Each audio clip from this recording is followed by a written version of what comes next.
क्या कर रही हो ताई? कन्हैया कहने लगी लाला आज सत्यनारायण की कथा है हमारे घर, सत्यनारायण की कथा है तो उनकी तैयारी करें। तू मत आइए, नहा के ना आयो हो जा अम्मा दादी को लेके आइए। कन्हैया जी ये तो बता दे तू कहाँ सत्यनारायण की कथा करावेगी? तेरे भगवान कहाँ रखे हैं? कि यहीं रखे हैं आंगन में लीप के, मैंने देख ले। कन्हैया जी आए, देखा कि पटाप पर भगवान रखे हुए थे लक्ष्मी नारायण। कन्हैया जी ने क्या किया, दोनों को मूर्तियों को उठाया, अलग रख दिया और दो पिल्ले पकड़ कर लाए और वहां बैठाने गए। कन्हैया की लीला जब होगी तब आएगी। है पिल्ला लायो घेर, ब्रज में कहते हैं नंद को लाला ब्रज को वसैया, तो पिल्ला लायो घेर, और लाकर पिल्लों को रख दिया। अब उसमें तो सखी ने बहुत बुरा करा, रे कन्हैया ये क्या किया तूने, मेरी पूजा सब नाश कर दी। और हंसते जा रहे हैं और ऐसे करते जा रहे हैं सखी की तरफ। लीला है आपके बहुत अद्भुत गीता है। तो कहते हैं धामना स्वीन सदा नष्ट कीकम सत्यम परम धीमहि, जो इस संसार में विद्यमान है, हर जगह विद्यमान है, कण कण में अणु में जिसके अंश हैं, हम तुम में सब विद्यमान है, वो परमात्मा कौन है? सत्यम परम धीमहि। तो कहते हैं हम में भी विद्यमान है कि हाँ परमात्मा तुम में भी विद्यमान है, तो हमें दिखता क्यों नहीं है? हमें दिखता क्यों नहीं है? तब व्यास जी ने समझाया, कहते हैं सहस्त्र शीर्ष सहस्त्राक्ष सहस्त्रपात, जिसकी हजारों भुजाएं हैं, हजारों हाथ हैं, हजारों मुख हैं, ऐसा परमात्मा हमारे हृदय में रहता है। कौन सी जगह? तो वेद प्रमाण दे रहा है, तम स्मृत्वा क्या तिष्ठ इति दशांगुलम, नाभि से 10 अंगुल ऊपर जाओ उसका घर मिलेगा। नाभि जो हमारी नाभि है उससे 10 अंगुल जो स्थान है ऊपर, वो परमात्मा का घर है। तो कौन कहते हैं? हृदय में वास करता है। कैसे रूप में वास करता है? कहते हैं एक पीली सरसों का दाना लेवें, उसके 90,000 टुकड़े करें और कहा जाए कि एक दाने का टुकड़ा उठाओ। आप उठा सकते हो? एक सरसों का दाना दिखता नहीं, 90,000 कहां से उठाएंगे? तो इतने सूक्ष्म स्वरूप में परमात्मा रहता है। अणुमणियम महते मह्यम, पल में छोटा पल में बड़ा। तो महाराज ये बात तो परमात्मा को दिखे कैसे? कहते हैं प्रयोग में बताया है कि आप एक दूध लो, हमें पता है कि दूध में घी है, पता है सबको दूध में से घी निकलता है। अब आपके पास खिचड़ी रख दी जाए और खिचड़ी के साथ दूध रख दिया जाए कि इसमें से घी निकालो खा लो, तो आप निकाल सकते हो? नहीं निकाल सकते। आप क्या करेंगे? पहले दूध को धोएंगे, फिर गर्म करेंगे, फिर ठंडा करेंगे, फिर जामुन लगाएंगे, फिर उसका दही बनेगा, फिर गिलोएंगे। गिलोने के बाद उसमें से माखन अलग और माखन लेने के बाद उसको पुनः गर्म करेंगे, फिर वो मैयर अलग हो जाता है, फिर घी की प्राप्ति होती है। उसी प्रकार परमात्मा हृदय में तो है, हम जानते हैं जब तक परमात्मा हृदय में है तब तक ही है, हमारा तुम्हारा निष्ठाता है। लेकिन उसको प्राप्त करने के लिए क्या है? तो कहते हैं भक्ति। सबसे पहले भक्ति करो। अब भक्ति का सर्वोत्तम स्थान कहाँ है? तो भक्ति की धारा किसको बताया गया? तो कहते हैं भक्ति वृंदावनो स्थिति। भक्ति जो स्थित है वो वृंदावन में स्थित है। कहाँ स्थित है?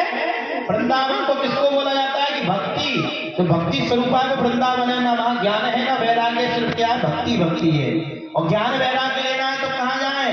काशी में। ज्ञान की और वैराग्य की प्राप्ति वहां है, भक्ति की प्राप्ति है हमारे वृंदावन में। तो वो अंदर बैठा है। पहले भक्ति, भक्ति से ज्ञान और ज्ञान से वैराग्य और वैराग्य से क्या मिलता है? हमें भगवान का परम धाम।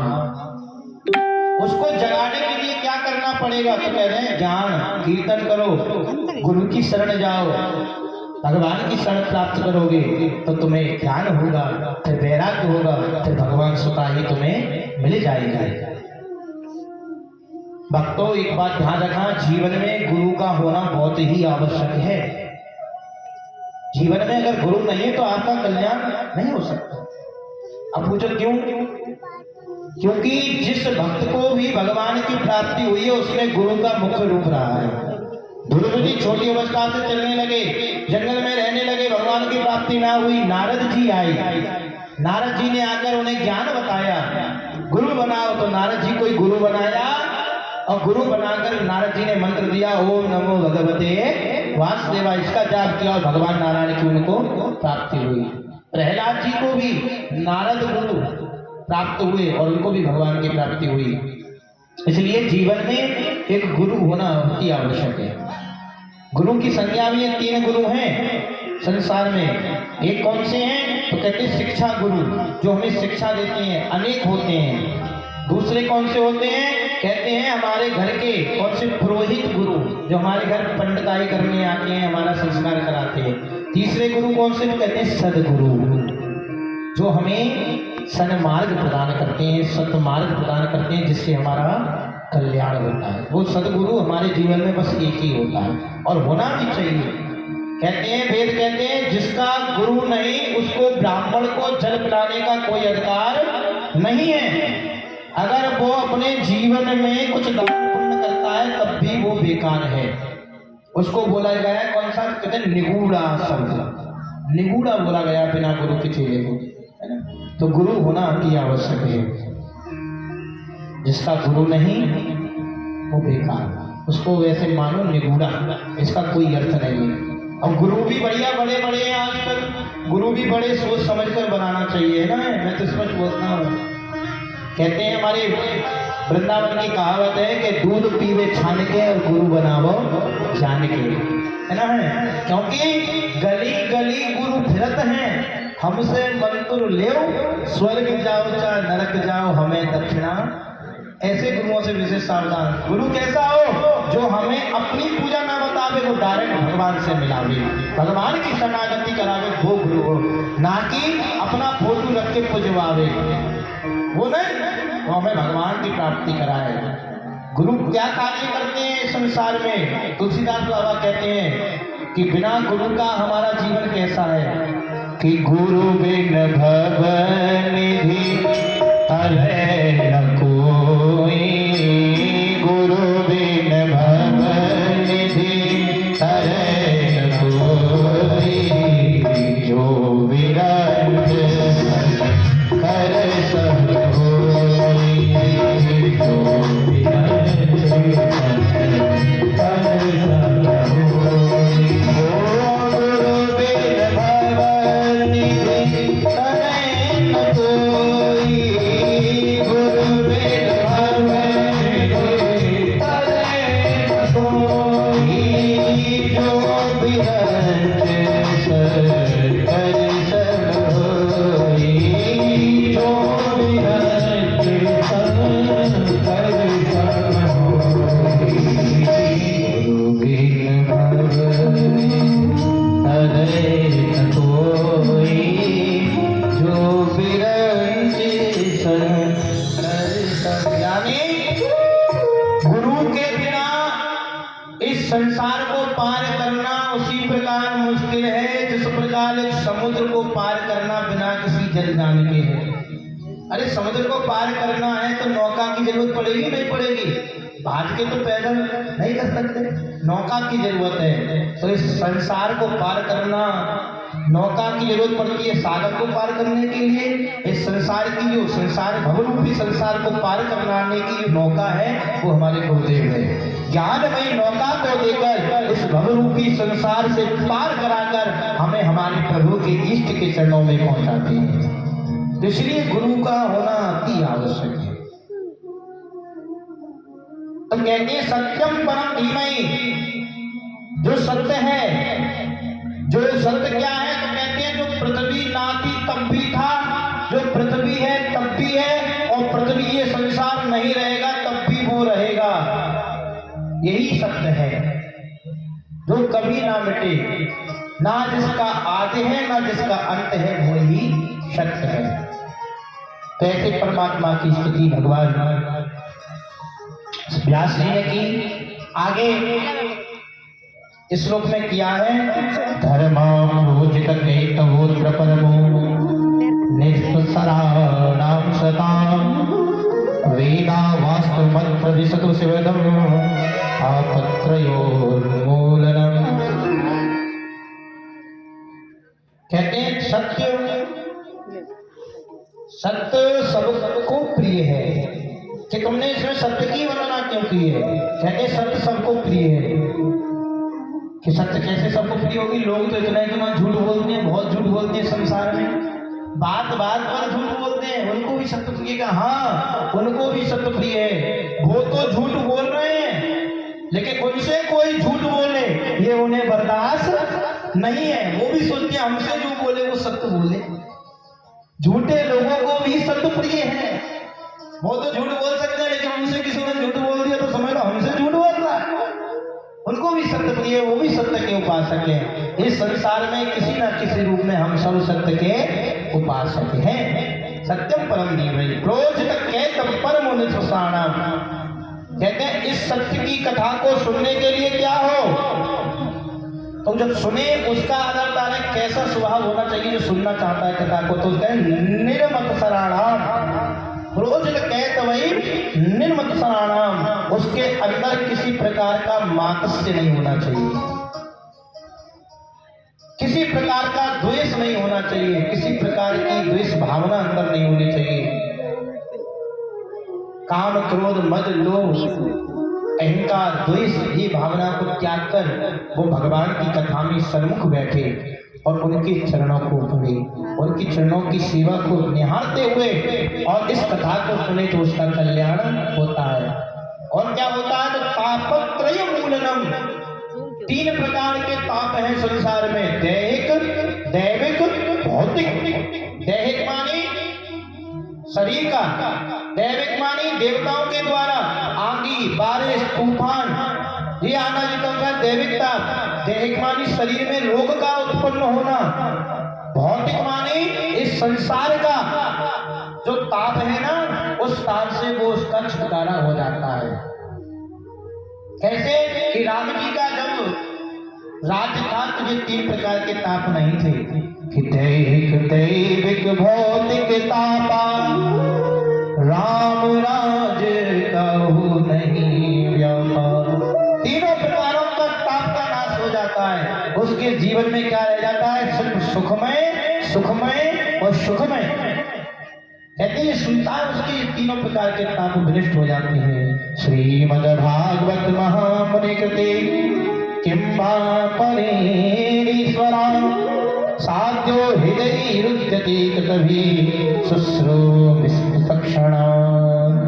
उसी तक्षणात् भगवान जब ये तापत्रयोन्मूलनम 3 प्रकार के ताप जब नाश हो जाते तो उसके हृदय में भगवान का प्राकट्य होता है, भक्ति का प्राकट्य।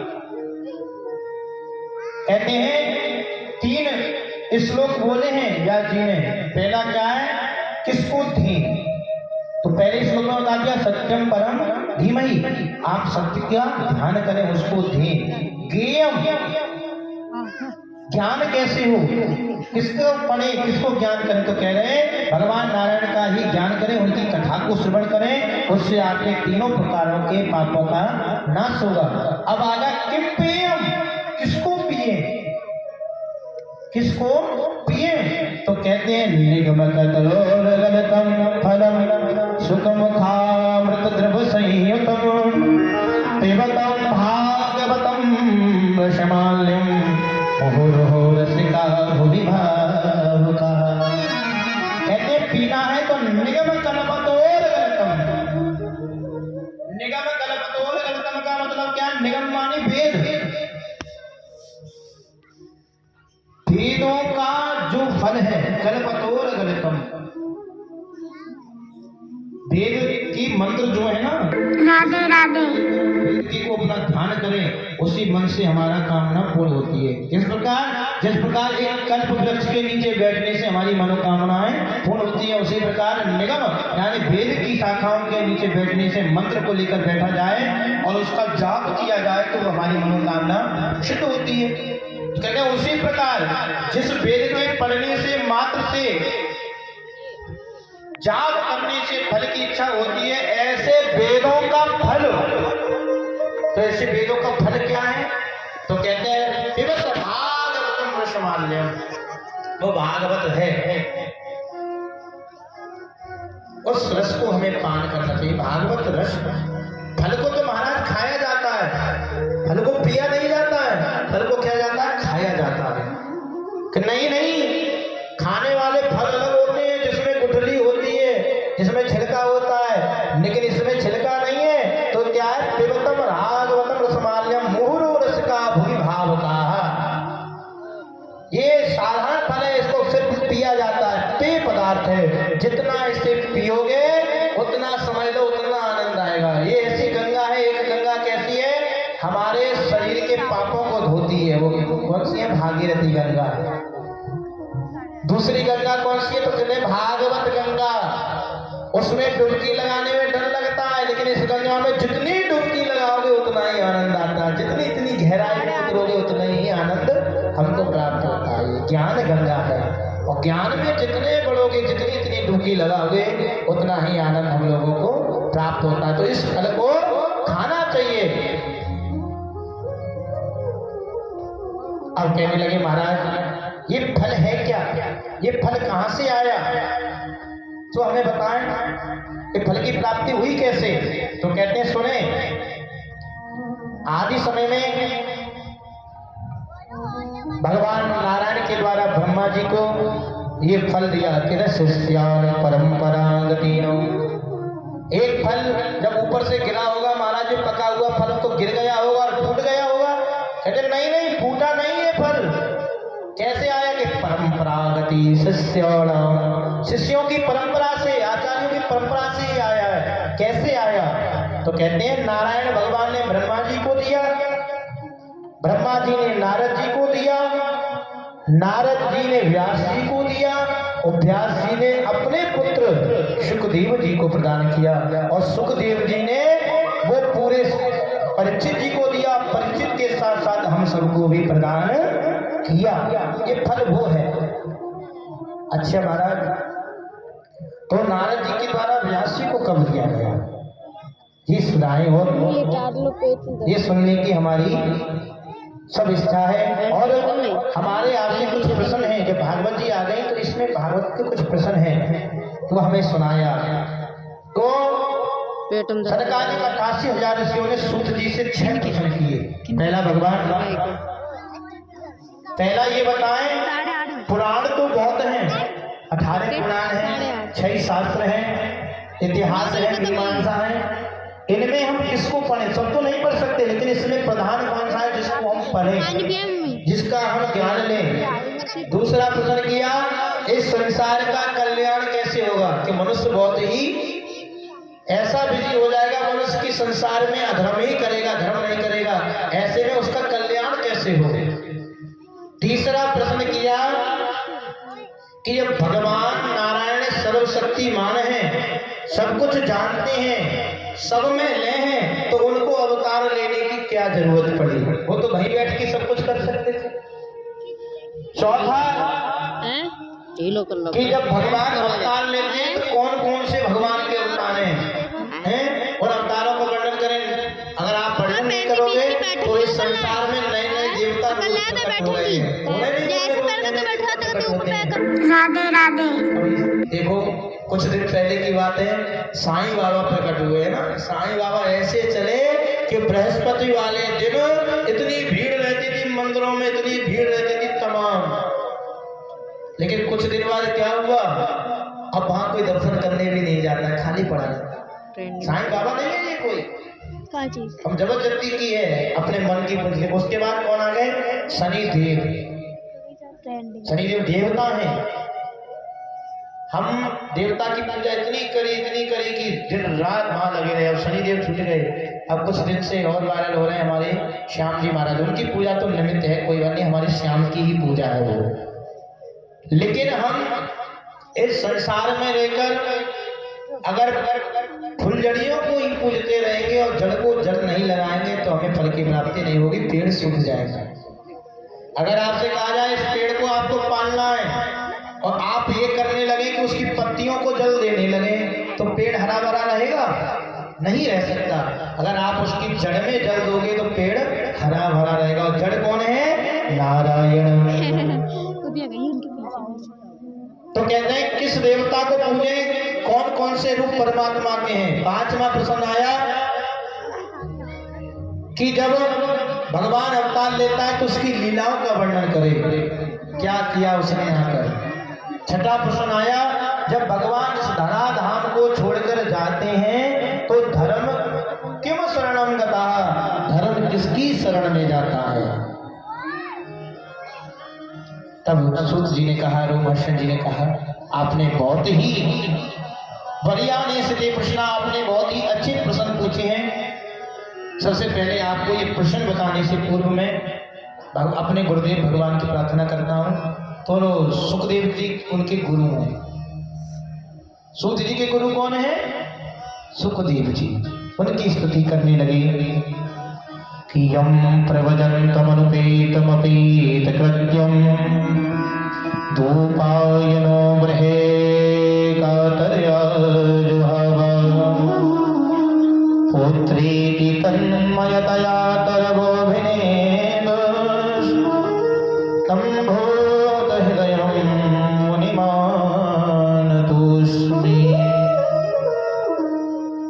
यं प्रव्रजन्तमनुपेतमपेतकृत्यं,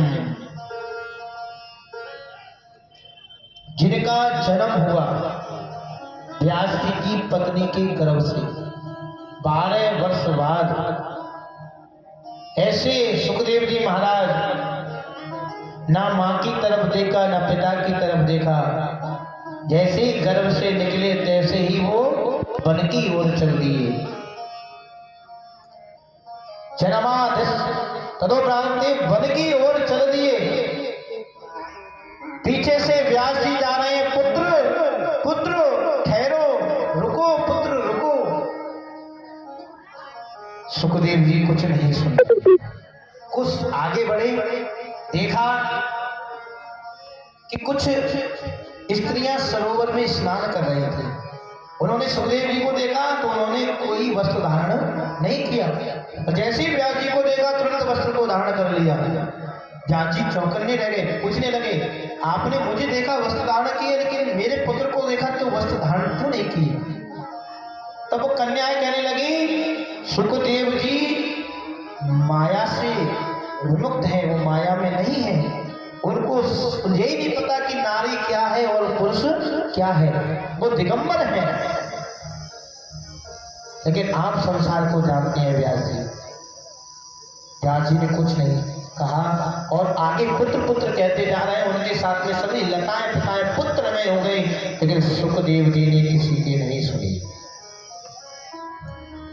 ऐसे सुखदेव जी को प्रणाम किया और सुखदेव जी जाकर गुफा में अपनी तपस्या करने लगे, भगवान नारायण के चरणों में वंदन करने लगे। उसी समय नारद जी व्यास जी को पाराशर भी बोला जाता है कि पराशर के पुत्र हैं जी, फिर के लिए पाराशर बोला जाता है। आए व्यास जी के पास बैठकर, व्यास जी उदास बैठे थे। आए नारद जी पूछने लगे, व्यास जी आप उदास क्यों हैं? व्यास जी के मन को बिल्कुल विचलता है। कहने लगे, नारद क्या बताऊं तुम्हें, मैं बड़ा उदास हूं। मैंने 4 वेद बनाए, रचना की, द्विपायन व्यास हैं। मैंने रचना की, 6 शास्त्र लिखे, 18 पुराण लिखे, एक पंचम वेद लिखा जिसे महाभारत जय संहिता बोलते हैं। तब भी मेरे मन को संतुष्टि नहीं है, जो होना चाहिए, क्या करूं? नारद जी कहने लगे, व्यास जी आपने सब लिखा, सब में सब कुछ लिखा, सबका वर्णन लिखा, लेकिन कहीं तुमने गोविंद का वर्णन नहीं लिखा। तुमने जो ज्ञान है, जो भक्ति है, उसका वर्णन तो लिखा ही नहीं। उसका वर्णन करो। कह रहे कैसे करूं? तो नारद जी ने बताया, जब मैं दासी पुत्र था